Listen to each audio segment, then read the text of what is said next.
Jaya Radha Madhava Punya Bihari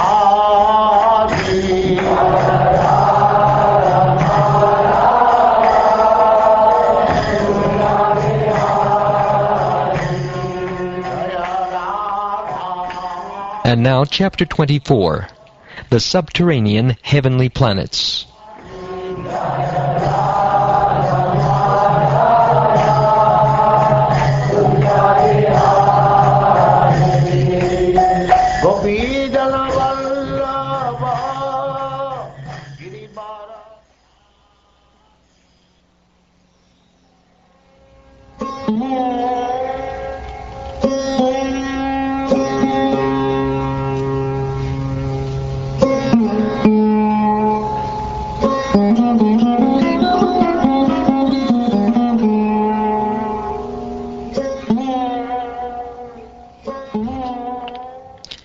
Sri Shukdev Goswami said,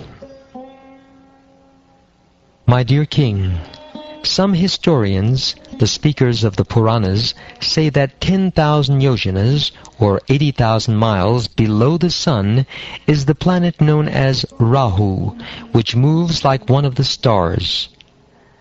The presiding deity of that planet, who is the son of Simhika, is the most abominable of all asuras. But although he is completely unfit to assume the position of a demigod or planetary deity, he has achieved that position by the grace of the Supreme Personality of Godhead. Later I shall speak further about him. The sun globe, which is a source of heat, extends for 10,000 yojanas or 80,000 miles. The moon extends for 20,000 yojanas or 160,000 miles, and Rahu extends for 30,000 yojanas or 240,000 miles. Formerly, when nectar was being distributed, Rahu tried to create dissension between the sun and moon by interposing himself between them. Rahu is inimical toward both the sun and the moon, and therefore he always tries to cover the sunshine and moonshine on the dark moon day and full moon night. After hearing from the sun and moon demigods about Rahu's attack, the Supreme Personality of Godhead, Vishnu, engages his disk, known as the Sudarshana Chakra, to protect them. The Sudarshan Chakra is the Lord's most beloved devotee and is favored by the Lord. The intense heat of its effulgence, meant for killing non-Vaishnavas, is unbearable to Rahu, and he therefore flees in fear of it. During the time Rahu disturbs the sun or moon, there occurs what people commonly know as an eclipse. Below Rahu, by 10,000 yojanas or 80,000 miles, are the planets known as Siddhaloka, Charanaloka, and Vidyadharaloka. Beneath Vidyadharaloka, Charanaloka, and Siddhaloka, in the sky called Antariksha, are the places of enjoyment for the Yakshas, Rakshasas, Pisachas, ghosts, and so on. Antariksha extends as far as the wind blows and the clouds float in the sky. Above this, there is no more air. Below the abodes of the Yakshas and Rakshasas by a distance of 100,000 yojanas or 800 miles is the planet Earth. Its upper limits extend as high as swans, hawks, eagles, and similar large birds can fly. My dear king, beneath this earth are 7 other planets, known as Atala, Vitala, Sutala, Talatala, Mahatala, Rasatala, and Patala. I have already explained the situation of the planetary systems of Earth. The width and length of the 7 lower planetary systems are calculated to be exactly the same as those of the Earth.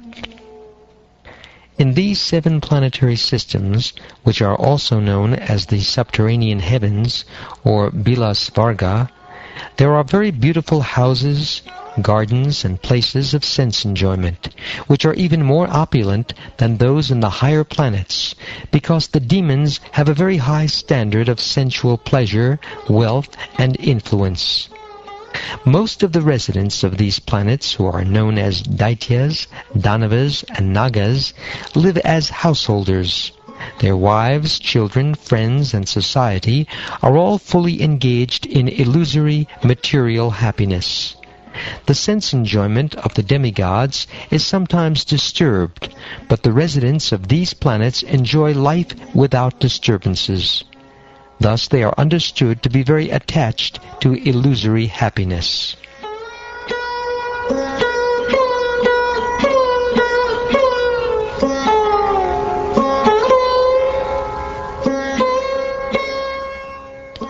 My dear King, in the imitation heavens known as Bilasparga, there is a great demon named Maya Danava, who is an expert artist and architect. He has constructed many brilliantly decorated cities.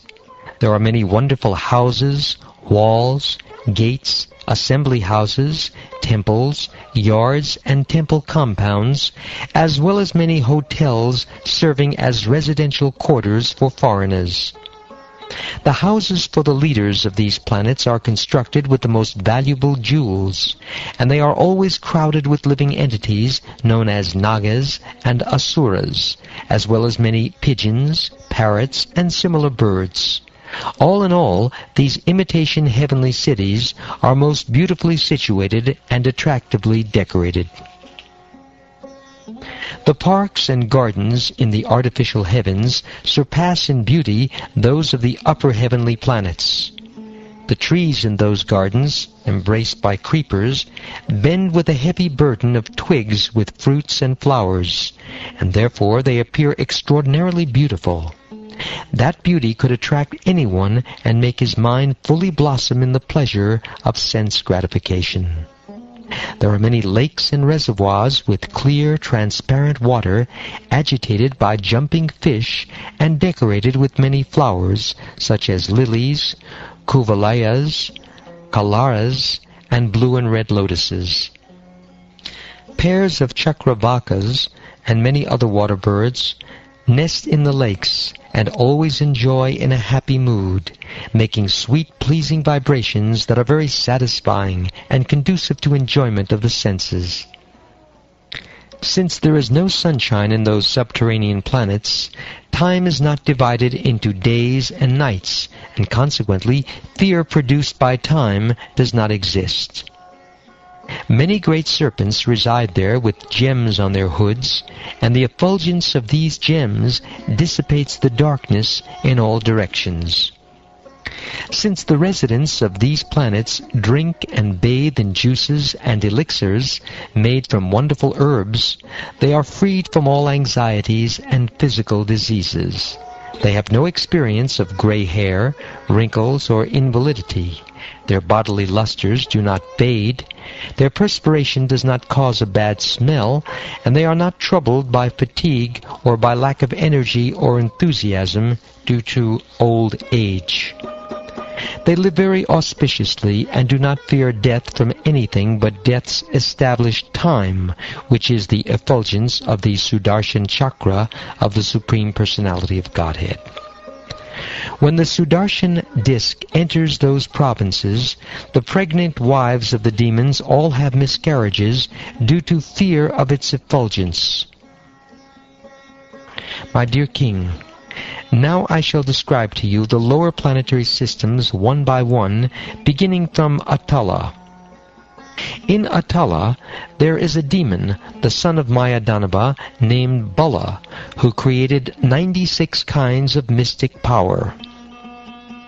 Some so-called yogis and swamis take advantage of this mystic power to cheat people even today.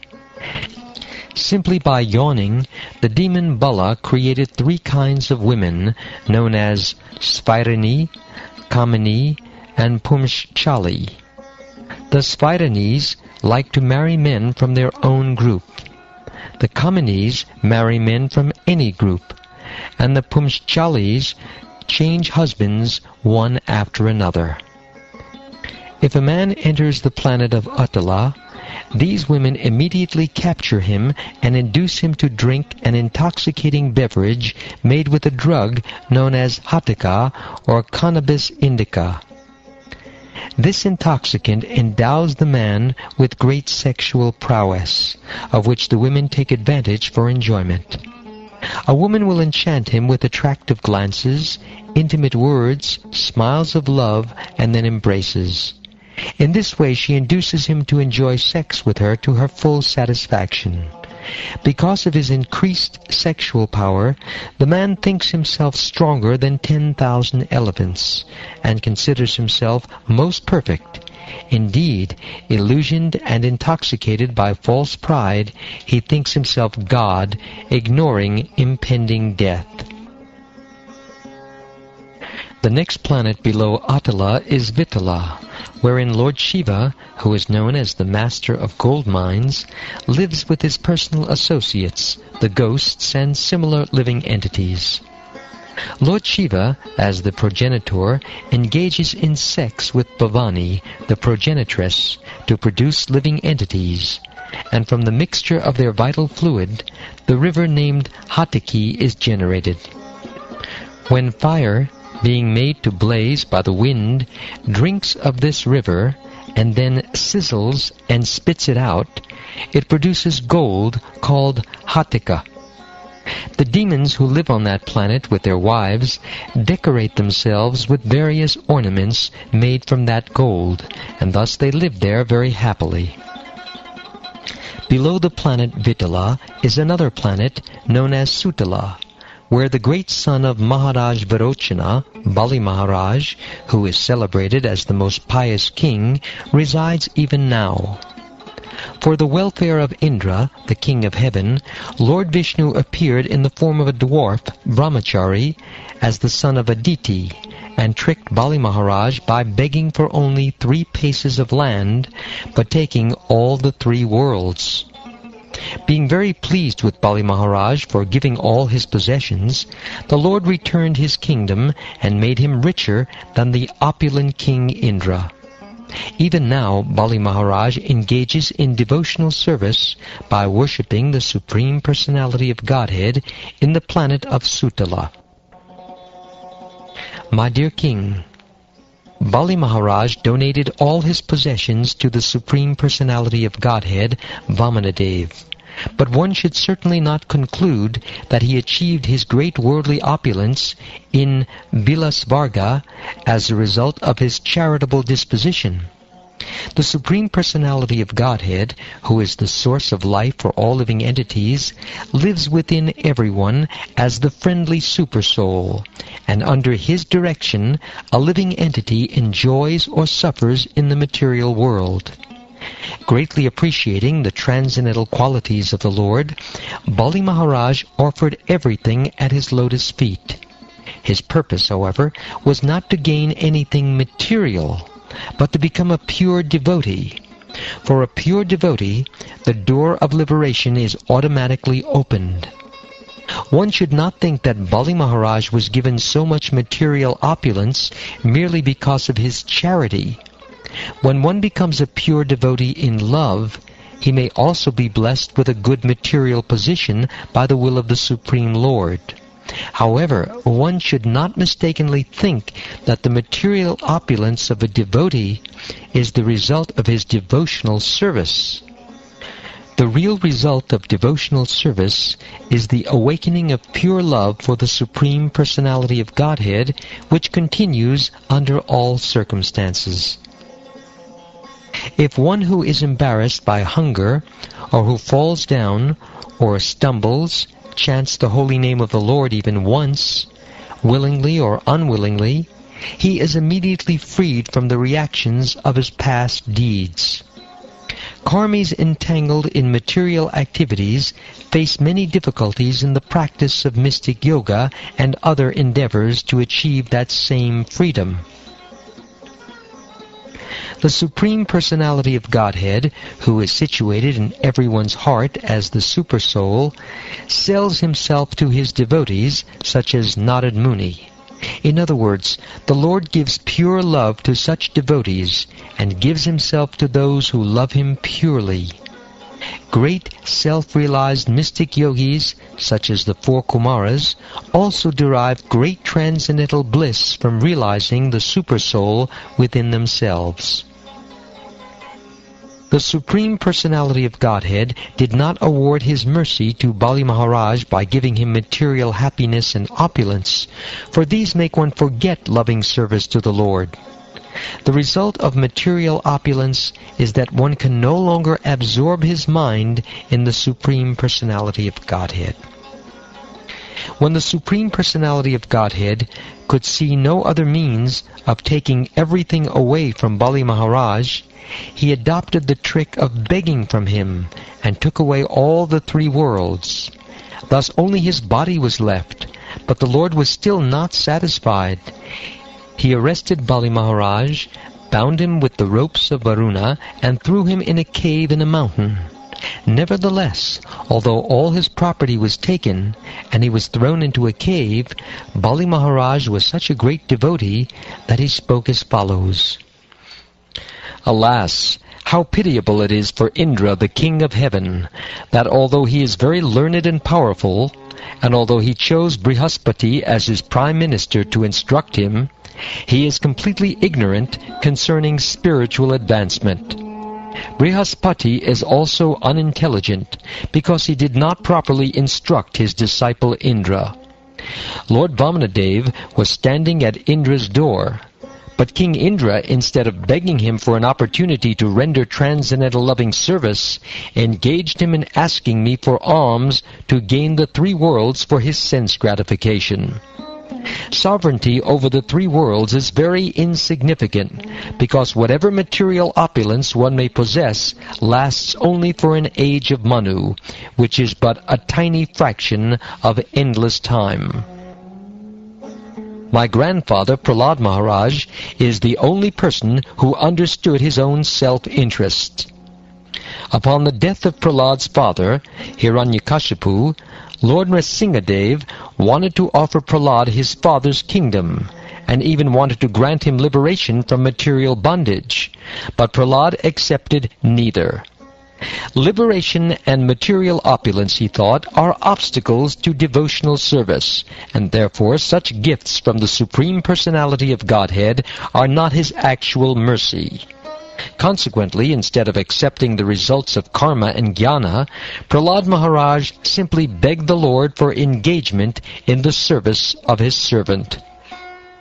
Persons like us, who are still attached to material enjoyment, who are contaminated by the modes of material nature, and who lack the mercy of the Supreme Personality of Godhead, cannot follow the supreme path of Prahlad Maharaj, the exalted devotee of the Lord.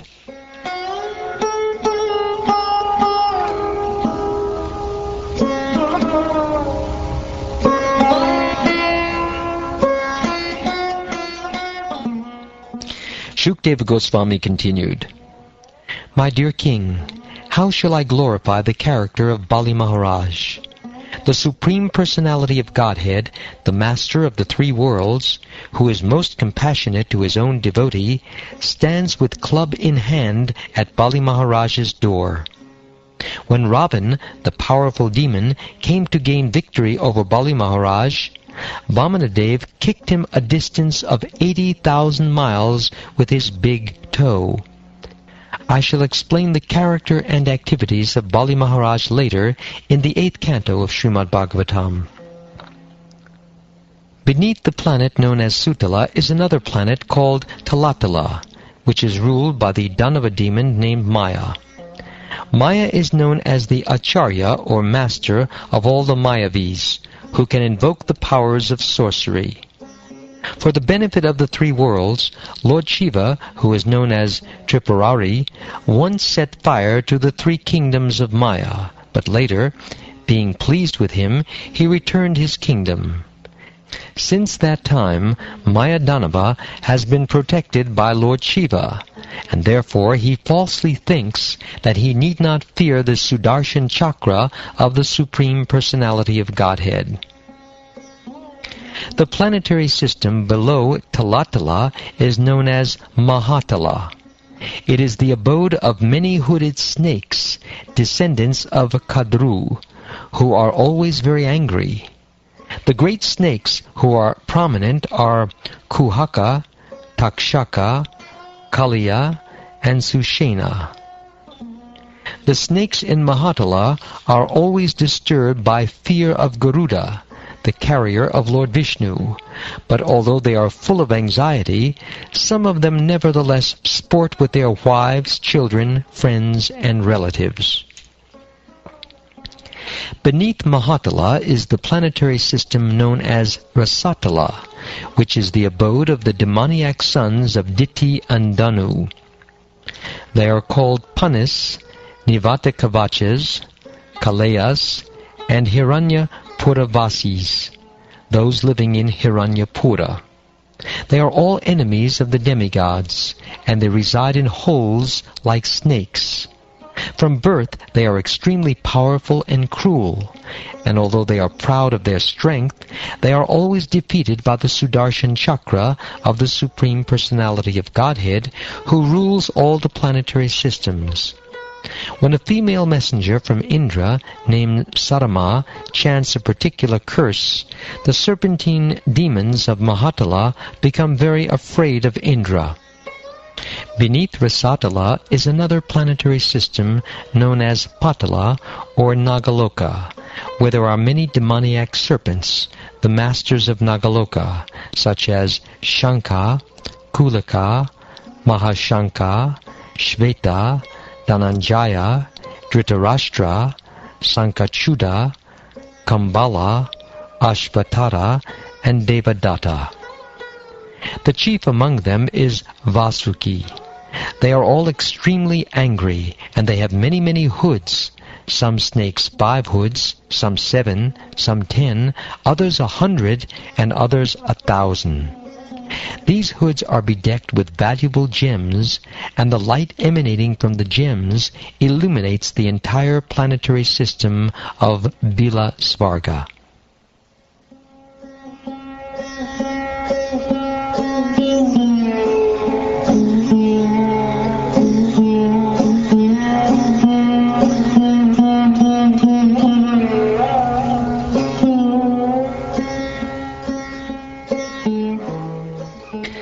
Thus ends the 24th chapter of the 5th canto of the Srimad Bhagavatam, entitled The Subterranean Heavenly Planets.